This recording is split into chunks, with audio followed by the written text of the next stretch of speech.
പൊളിമിക്സ് ആരംഭിക്കുകയാണ്. ഏവർക്കും സ്വാഗതം.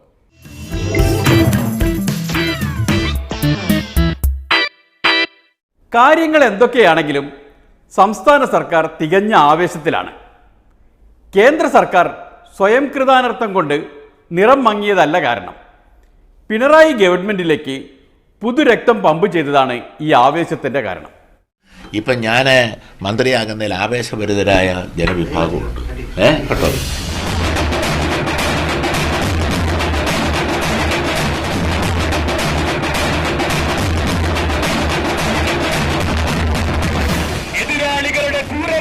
മുന്നിൽ ഒരു ഫിനിക്സ് പക്ഷിയെ പോലെ ഉയർത്തെഴുന്നേറ്റ ഇടുക്കിയുടെ ജനനായകൻ, വിപ്ലവ പോരാട്ടത്തിന്റെ കനൽച്ചൂളയിൽ ഊരിക്കച്ചിയ ഇടുക്കിയുടെ ജനനായകൻ സഖാവ് മണിയാസാർ ഇതാ ഈ വാഹനത്തിൽ വെട്ടുപിന്നാലെ കടന്നു വരികയാണ്. ആയിരങ്ങൾ നൽകിയ ആവേശോജ്വലമായ സ്വീകരണങ്ങൾ ഏറ്റുവാങ്ങുവാൻ, ഏലപ്പാറയിൽ തിങ്ങി നിറഞ്ഞ ആയിരങ്ങൾ നൽകുന്ന ആവേശോജ്വലമായ സ്വീകരണങ്ങൾ ഏറ്റുവാങ്ങുവാൻ ഇടുക്കിയുടെ ജനനായകൻ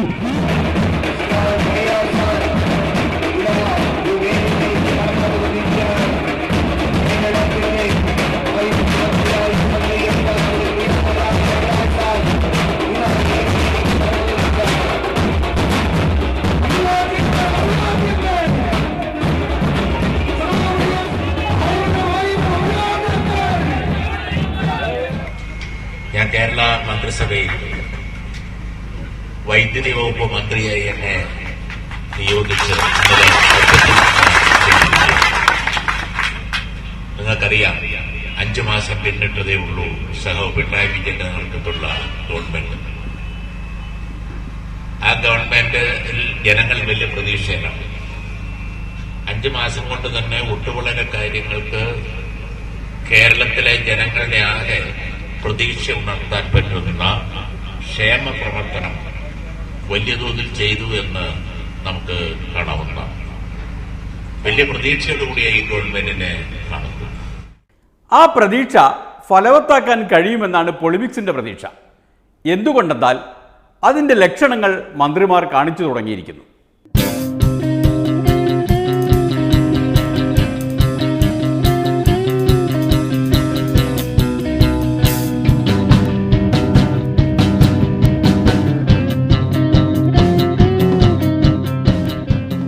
ഓഫീസുകളുടെ പ്രവർത്തനവുമായി ബന്ധപ്പെട്ട് ഒരു ഇൻസ്പെക്ഷൻ നടത്താൻ വേണ്ടിയിട്ടാണ് ആദ്യം തന്നെ CTPയുടെ ഓഫീസ് തിരഞ്ഞെടുത്തത്.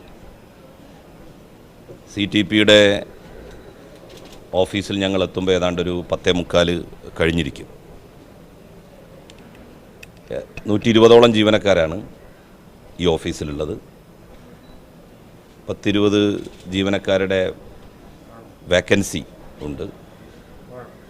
പക്ഷേ എന്നാലും ഉള്ള ജീവനക്കാരിൽ ഏതാണ്ട് 50% ആ സമയത്ത് ഓഫീസിലുണ്ടായിരുന്നില്ല. ചില ആളുകളൊക്കെ ലീവ് എടുക്കാൻ സാധ്യതയുണ്ട്.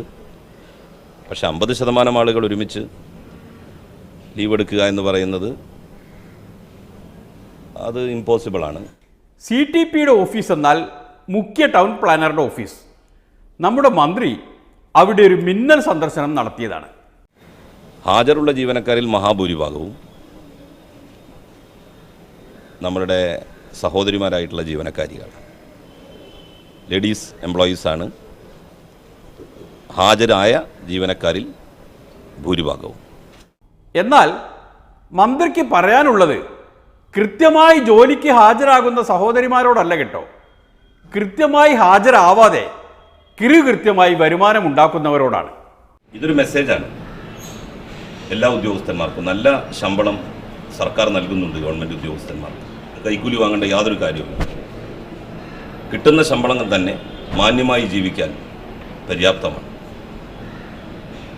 അത് മറികടന്നാണ് ചില ആളുകൾ ഈ ഓഫീസിലെത്തുന്ന പലരിൽ നിന്നും പണം ആവശ്യപ്പെടുന്നത്, വാങ്ങുന്നത്. തെറ്റുകൾ ചെയ്യാത്തവരായിട്ട് ആരും ഉണ്ടാവില്ല. പക്ഷേ തെറ്റുകളിൽ അഭിരമിക്കുക എന്നുള്ളത് മഹാ അപരാധമാണ്. ആരെങ്കിലും അത്തരത്തിലുള്ള ശരികേടിൻ്റെ വഴിയിലൂടെ പോകുന്നുണ്ടെങ്കിൽ അവർ ശരിയായ വഴിയിലേക്ക് വരണം. ഈ ഒരു വിസിറ്റ് അതിന് അവർക്ക് പ്രേരണയാകും എന്നാണ് വിശ്വസിക്കുന്നത്. അല്ലെങ്കിൽ തീർച്ചയായും അവർക്ക് അതിൻ്റെ ശിക്ഷ ഏറ്റുവാങ്ങേണ്ടതായിട്ട് വരും.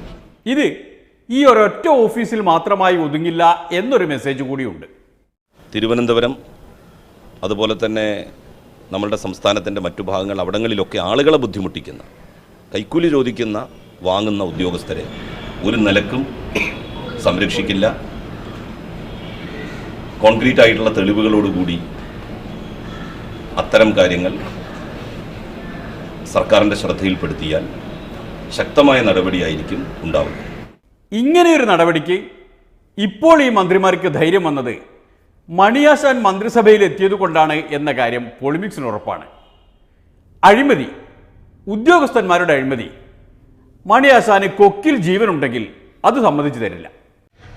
അതാണ് ഉദ്യോഗസ്ഥന്മാര്. അതുകൊണ്ട് ഇങ്ങനെയൊക്കെ ഉള്ള നാനാതര പ്രശ്നമാണ്. അതുകൊണ്ട് വില്ലേജ് ഓഫീസിലും താലൂക്ക് ഓഫീസിലും ഇരിക്കുന്നവര്, ആശുപത്രിയിലുള്ളവര്, പോലീസ് സ്റ്റേഷനിലുള്ളവര് മര്യാദയ്ക്ക് പെരുമാറണം. അതല്ലെങ്കിൽ അതിന്റെ ക്ഷീണം ചെയ്യും. അത്രേ ഉള്ളൂ, വേറെ കാര്യമൊന്നുമില്ല. പോലീസ് മനസ്സിലായില്ലേ? ഒക്കെ മര്യാദയ്ക്ക് പോയി മര്യാദയ്ക്ക് ജനങ്ങളോട് പെരുമാറുന്നത് നന്നായിരിക്കും. ഇല്ലേ അതിന്റെ ക്ഷീണം വരും. മണിയാശാൻ മന്ത്രിയാവുന്നതിന് ഏതാണ്ട് ഒരു 20 ദിവസം മുമ്പ് നടത്തിയ പ്രസംഗമാണിത്. നവംബർ 3 നടത്തിയ പ്രസംഗം. ഒരു സംശയവും വേണ്ട, ജനങ്ങളെ മടുത്തു അഴിമതിയും തട്ടിപ്പും. ഓരോ ലക്ഷം രൂപ ഒരു പട്ടയം എഴുതി വെച്ചിരിക്കുക, തരാം ചേട്ടാ, 1 ലക്ഷം രൂപ വീതം തന്നാൽ മതി പലരോട് പറഞ്ഞിരിക്കുകയാണ്. എങ്ങനെ പൊറുക്കും? അതുകൊണ്ട് അതിനോടൊന്നും ഞങ്ങൾ വിട്ടുവീഴ്ച ചെയ്യുന്ന പ്രശ്നം ഉണ്ടാവില്ല. അതുകൊണ്ട് മര്യാദയ്ക്ക് കാര്യങ്ങൾ പോകണം. അതുമെല്ലാമായി സഹകരിക്കാൻ, ഉദ്യോഗസ്ഥന്മാരുമായി സഹകരിക്കാൻ ഞങ്ങൾ തയ്യാറാണ്. ആ കാര്യത്തിൽ ഞങ്ങൾക്ക് യാതൊരു സംശയവുമില്ല. മനസ്സിലായില്ലേ? അങ്ങനെ ഒരാൾ മന്ത്രിസഭയിൽ ഉണ്ടെങ്കിൽ ഇങ്ങനെ ഒരാൾ പോലും ഇങ്ങനെയൊക്കെ സംസാരിച്ചു തുടങ്ങും. ആരെങ്കിലും അത്തരത്തിലുള്ള ശരികേടിൻ്റെ വഴിയിലൂടെ പോകുന്നുണ്ടെങ്കിൽ അവർ ശരിയായ വഴിയിലേക്ക് വരണം. ഈ ഒരു വിസിറ്റ് അതിന് അവർക്ക് പ്രേരണയാകും എന്നാണ് വിശ്വസിക്കുന്നത്. അല്ലെങ്കിൽ തീർച്ചയായും അവർക്ക് അതിൻ്റെ ശിക്ഷ ഏറ്റുവാങ്ങേണ്ടതായിട്ട് വരും. ഈ സന്ദേശം എത്തേണ്ടവരിലേക്ക് എത്തുമെന്ന് പ്രതീക്ഷിച്ചുകൊണ്ട് പൊളിമിക്സ് ഒരു ഇടവേളയിലേക്ക് കടക്കുകയാണ്. അത് കഴിഞ്ഞു വന്നാൽ സമരരംഗത്ത് മണി എഫക്റ്റ് കാണാം.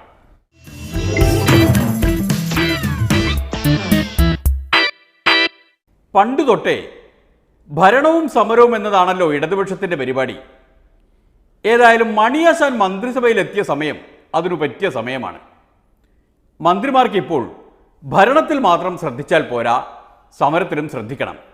കാരണം പാർട്ടിയും മുന്നണിയും രാപ്പകൽ സമരത്തിലാണ്.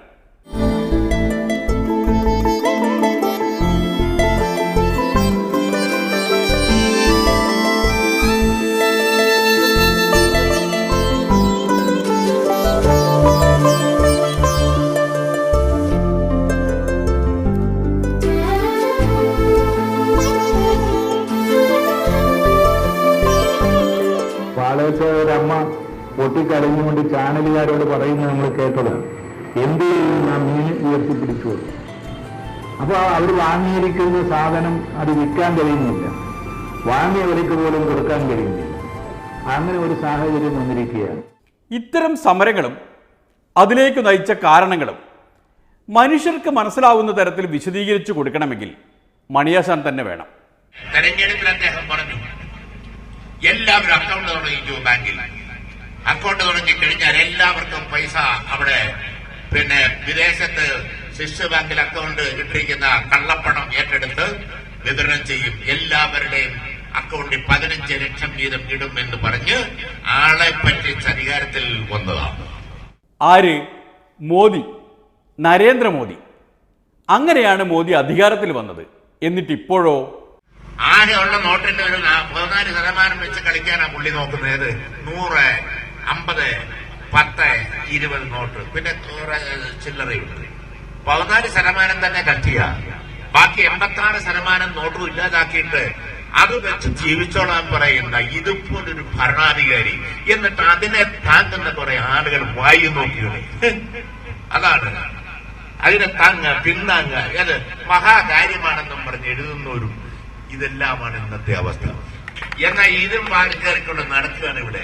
ഓരോ രാജഗോപാലൻ എന്ന് പറയുന്നൊരു മനുഷ്യനുണ്ട്. കേരളീയർക്ക് പറ്റിയ വിഡിത്തമാണ്. അതാണ് MLA ആണ്. അങ്ങനെ പറയുന്ന കേട്ടാൽ പുള്ളിക്ക് എന്നതാണെന്ന് അറിയത്തില്ല. ഇന്നലെ നിയമസഭയിൽ പറയുന്ന കേട്ടാൽ നമുക്ക് ആ നിലയിലാണ്. കുമ്മനൻ രാജശേഖരൻ വേറൊരാണ്. രാജശേഖരൻ പറയും ഇവിടെ ലാവിഷായി ജീവിക്കുന്നവർക്കേ കുഴപ്പമുള്ളൂ. ആഹാ, ഇവിടെ ലാവിഷായിട്ടല്ലേ ജീവിച്ചുകൊണ്ടിരിക്കുന്നത്. ഇതുപോലെ ഒരു ഭരണാധികാരി. കള്ളപ്പണക്കാരെ പിടിക്കാനാണ് മോദിജി ഇതെല്ലാം ചെയ്തത് എന്ന് മണി ആശാൻ വിശ്വസിക്കുന്നില്ല. കള്ളപ്പണക്കാരെല്ലാം ഉള്ളിൽ ഊറി ചിരിക്കുകയാണ്. അവരെ രക്ഷിക്കാൻ വേണ്ടി നമ്മുടെ നേതാവ് മോഡി സ്വീകരിച്ച നയം കൊള്ളാം, ഇത്രയും ബുദ്ധി ഇവർക്കുണ്ടോ എന്നാണ് ഇപ്പൊ കള്ളപ്പണക്കാർ ഇന്ത്യയിൽ ചിന്തിച്ചുകൊണ്ടിരിക്കുന്നത്.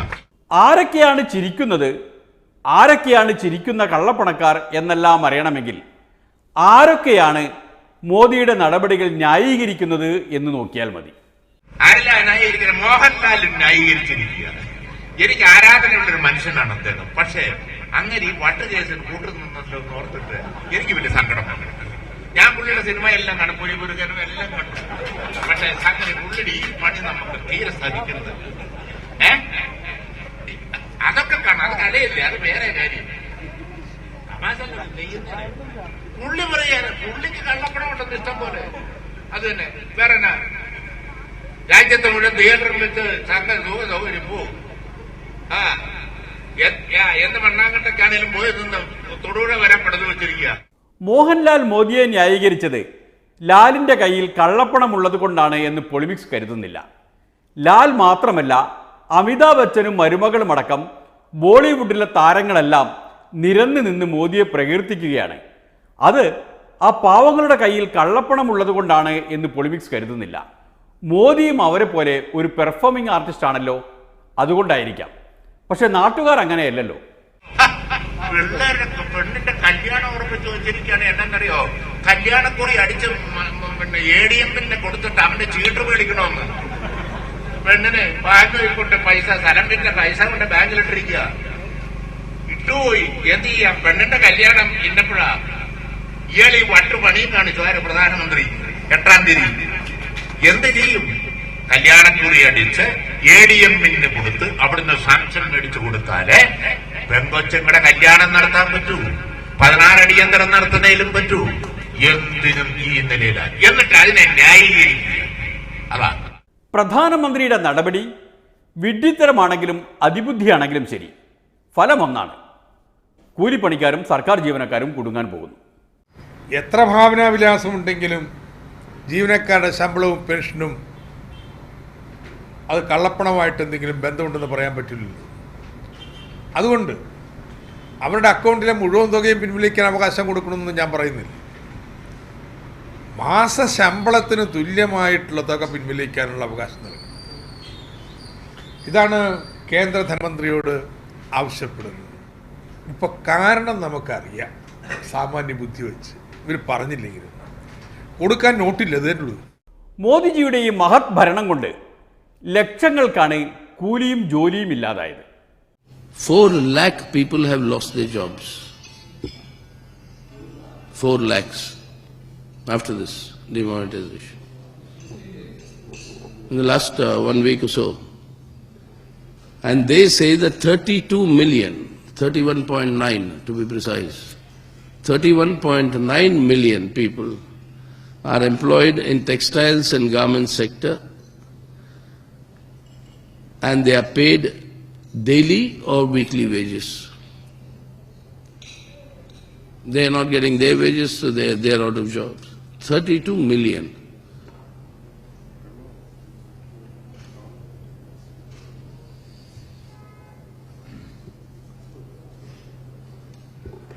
So this is the state of affairs. I mean, all these reports are coming by the day, and in all the sectors, similar reports are there. So in this sort of a situation, we are saying that you permit the 1,500 for legal, your white transactions, payment of wages to the laborers, for them to buy their, daily food, etc. through, legal, cash transactions. You have announced the date of 30th December, so allow that to happen till then.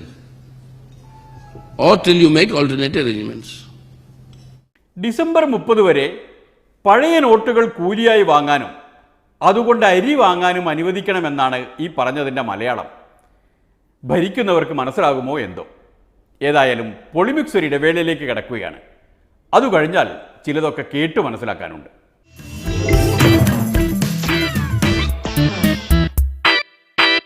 കേരളത്തിലെ മുസ്ലിങ്ങളെയും മറ്റ് ന്യൂനപക്ഷങ്ങളെയും രക്ഷിച്ചെടുത്ത് മുഖ്യധാരയിൽ എത്തിക്കുന്നതിന് വേണ്ടി BJP ശക്തമായ നടപടികൾ ആരംഭിച്ചു. അത് തുടങ്ങിയത് മലപ്പുറം ജില്ലയിൽ നിന്നാണ്. അവിടെ ഒരു വിശേഷാൽ സമ്മേളനം നടന്നു, നൂറുൽ ഹുദ സമ്മേളനം.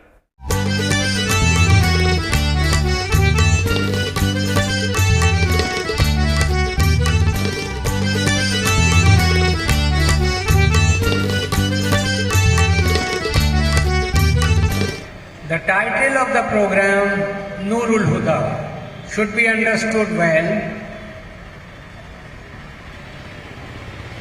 ഈ സമ്മേളനത്തിന്റെ പേര് നൂറുൽ ഹുദ എന്നുള്ള വാക്കിന്റെ അർത്ഥം, അതിന്റെ സാരാംശത്തിലേക്കും അതിന്റെ ഉള്ളിലേക്കും നാം നന്നായി മനസ്സിലാക്കേണ്ട ഒരു വിഷയമാണ്.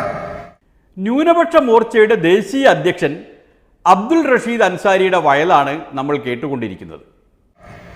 Nur means teachings and Huda means, Nur means light and Huda means hidayat, that is teaching. നൂർ എന്നുള്ള വാക്കിന്റെ അർത്ഥം വെളിച്ചവും, ഹുദ എന്ന് പറഞ്ഞാൽ പഠിപ്പീരും, അധ്യാപനം. അപ്പോൾ വെളിച്ചം പഠിപ്പിക്കുക, വെളിച്ചത്തിലേക്കുള്ള മാർഗം പഠിപ്പിക്കുക എന്നുള്ളതാണ് നൂറുൽ ഹുദ എന്നുള്ള വാക്കിന്റെ അർത്ഥം.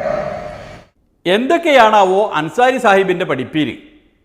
കേട്ടു നോക്കുകയേ വഴിയുള്ളൂ. You will be astonished that we are using this phrase in a political forum. It simply signifies that we just want to tell you certain facts and draw your kind attention to major teachings of the holy man. ഒരു രാഷ്ട്രീയ വേദിയിൽ, ഒരു രാഷ്ട്രീയ പശ്ചാത്തലത്തിൽ ഇത്തരം ഒരു വാക്ക് എന്തിനാണ് ഉപയോഗിക്കുന്നത്? ഇത് ഉപയോഗിച്ചുകൊണ്ട് ഒരുപക്ഷെ നമ്മൾക്ക് ഒരു അതിശയം തോന്നിയേക്കാം. പക്ഷേ ഇത്തരത്തിൽ ഒരു വാക്ക് നാം ഒരു രാഷ്ട്രീയ പശ്ചാത്തലത്തിൽ ഉപയോഗിക്കുന്നത് തിരുവചനം, ശരിയായ കാര്യം, വെളിച്ചം പകർന്നു തരിക എന്നുള്ളതൊരു ഉദ്ദേശത്തോടു കൂടിയാണ്. അങ്ങനെ ആ ഉദ്ദേശത്തോടെയാണ് മലപ്പുറത്തെ മുസ്ലിങ്ങൾക്ക് തിരുവചനങ്ങളുടെ അർത്ഥം പഠിപ്പിച്ചു കൊടുക്കുക എന്ന ഉദ്ദേശത്തോടെയാണ് BJP ഈ വയല് പരമ്പര സംഘടിപ്പിച്ചിരിക്കുന്നത്. Many of our adversaries in politics, they use words derogatory to the spirit of democracy. They call BJP anti-national, they call BJP anti-minorities, possibly because they have not gone through the constitution of the party and its practices. രാഷ്ട്രീയ പ്രതിയോഗികൾ പലപ്പോഴും BJPയെയും BJPയുടെ പ്രവർത്തകർക്കെതിരായും വളരെ രൂക്ഷമായ പദപ്രയോഗങ്ങൾ നടത്താറുണ്ട്. ഭാരതീയ ജനതാ പാർട്ടിയും ഭാരതീയ ജനതാ പാർട്ടിയുടെ പ്രവർത്തകരും ദേശവിരുദ്ധരാണെന്നും ജനാധിപത്യ വിരുദ്ധരാണെന്നും ഒക്കെ പറഞ്ഞ് വിശേഷിപ്പിക്കാറുണ്ട്. ഞാൻ മനസ്സിലാക്കുന്നത് ഒരുപക്ഷെ അവർ ഇത്തരം കാര്യങ്ങൾ പറഞ്ഞത് ഭാരതത്തിന്റെ ഭരണഘടന എന്താണ് ജനാധിപത്യം എന്നുള്ളത് മനസ്സിലാക്കാത്തത് കൊണ്ടാണ് അവർ ഇത്തരം പ്രയോഗങ്ങൾ പറയുന്നത്. അൻസാരി സാഹിബ് പറയുന്നത് അവരുടെ പാർട്ടി ഭരണഘടനയെ പറ്റിയാണ്. പരിഭാഷകൻ അത് തർജ്ജമ ചെയ്ത് ഭാരതത്തിൻ്റെ ഭരണഘടന എന്നാക്കി. എന്തോ ആവട്ടെ, ഭരണഘടന എന്നൊരു സാധനമുണ്ടെന്ന് നിങ്ങളുടെ പ്രധാനമന്ത്രിയെ ഒന്ന് പഠിപ്പിച്ചു കൊടുക്കാമോ അൻസാരി?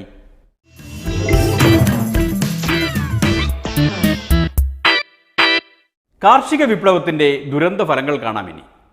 അപ്പർ കുട്ടനാട്ടിൽ ആയിരക്കണക്കിന് കിൻഡൽ നെല്ല് പാടത്ത് കിടക്കുകയാണ് വാങ്ങാൻ ആളില്ലാതെ.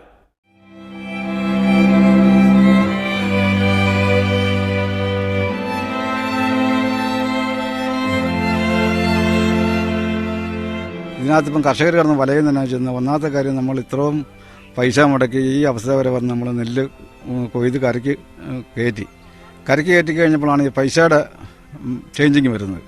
പൈസയുടെ ചേഞ്ചിങ് വന്നപ്പോൾ ആകെ നമുക്കൊരു പൈസ ബുദ്ധിമുട്ടായി. ഇപ്പം കുറച്ച് നെല്ലുപടി എടുത്തെങ്കിലും ചുമട്ടുകാർക്ക് അന്നേരം തന്നെ നെല്ലിൻ്റെ ചുമട്ടുകൂലി അന്നേരം തന്നെ കിട്ടണം. അത് നമ്മൾ ഉണ്ടാക്കാനായിട്ട് കിടന്ന് നമ്മൾ പണയം വെക്കാൻ ചെന്ന് കഴിഞ്ഞാൽ ബാങ്കുകാർ കേൾക്കുകയില്ല. പിന്നെ നമ്മുടെ ATM വഴിയുള്ള അക്കൗണ്ട് പൈസ നമുക്കില്ല. പിന്നെ അങ്ങനെയുള്ള നിരവധി പ്രശ്നങ്ങൾ നമ്മളിപ്പോൾ നേരിട്ടുകൊണ്ടിരിക്കുക. ഇത് നമുക്ക് എത്രയും വേഗം ഈ നെല്ല് ഇവിടുന്ന് എടുത്തു പോയില്ലെങ്കിൽ എല്ലാ കൃഷിക്കാരും, പിന്നെ ഇതിൻ്റെ കൂടെ ഈ നെല്ല് കറക്കി വരാൻ വേണ്ടി നമ്മൾ പണിയാറ്റ് നിർത്തി പണിയുന്നവർക്ക് കൂലി കൊടുക്കാനില്ല. അപ്പോൾ എല്ലാം കൊണ്ട് നമ്മളൊരു ബുദ്ധിമുട്ടി കിടന്ന് തന്നെ കഴിഞ്ഞുകൊണ്ട് തന്നെ ഇരിക്കുന്ന ഒരു സന്ദർഭത്തിലാണ് ഇപ്പോൾ ഞങ്ങൾ നിൽക്കുന്നത്. ദിവസങ്ങളായി കൊയ്ത് ഇട്ടിട്ട് ആ നെല്ല് കയറിപ്പോകാതെ ഞങ്ങളെല്ലാവരും വളരെ വിഷമത്തിലാണ്. കാരണം ഇത് നെല്ല് കിടക്കും തോറും നെല്ല് കേടുണ്ടാകാൻ വളരെ സാധ്യതയുണ്ട്. അപ്പോൾ അങ്ങനെ വരുന്ന ആ കാര്യത്തിൽ ഞങ്ങൾ വളരെ വിഷമം, ഉറക്കം വരാൻ പോലും വരത്തില്ല. അങ്ങനെ പറയാം. കടന്നു കഴിയുമ്പോൾ ഈ ഒരു ചിന്തയാണ്. ഒത്തിരി കാശ് ചിലവാക്കിയിട്ടുണ്ട്. അതിൻ്റെ നല്ല പ്രതിഫലം കിട്ടത്തക്ക രീതിയിൽ നല്ല വിളവുണ്ടായിട്ടുണ്ട്. എങ്ങനെയെങ്കിലും ഇത് കിട്ടിയാൽ മതി എന്ന് പ്രാർത്ഥിച്ചുകൊണ്ടിരിക്കുക. കർഷകർ ഇങ്ങനെ പെടാപ്പാട് പെടുമ്പോൾ കൃഷി വകുപ്പിന്റെ ബ്രാൻഡ് അംബാസിഡർ മാത്രം അവിടെയൊന്നും കാണാനില്ല.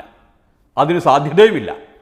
കൊയ്യുന്നിടത്തല്ലല്ലോ, വിതയ്ക്കുന്നിടത്താണല്ലോ അദ്ദേഹത്തിന് കമ്പം.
ആകാശത്തിലെ പറവകളെയും രാഷ്ട്രീയത്തിലെ നേതാക്കളെയും നോക്കൂ. അവർ വിതക്കുന്നില്ല, കൊയ്യുന്നില്ല. എന്നിട്ടും നല്ലവനായ ദൈവം അവരെ തീറ്റിപ്പോറ്റുന്നില്ലേ? സോപാനത്തിൽ ഒരു സോപ്പിംഗ് കാണിക്ക സ്ഥാപിക്കാൻ പോവുകയാണ്. സേപ്പിംഗ്. അപ്പോൾ ഒരാൾക്ക് കാണിക്ക ഇടണമെങ്കിൽ അവൻ സേപ്പ് ചെയ്തുകൊണ്ട് ആ റെസീറ്റ് കാണിക്ക വെച്ച് എന്ന് വെച്ചാൽ ഈ കോമൺ കാണിക്ക വെച്ചല്ല, അതിന് വേണ്ടി ഒരു ചെറിയ വച്ച് വെക്കുന്നുണ്ട്.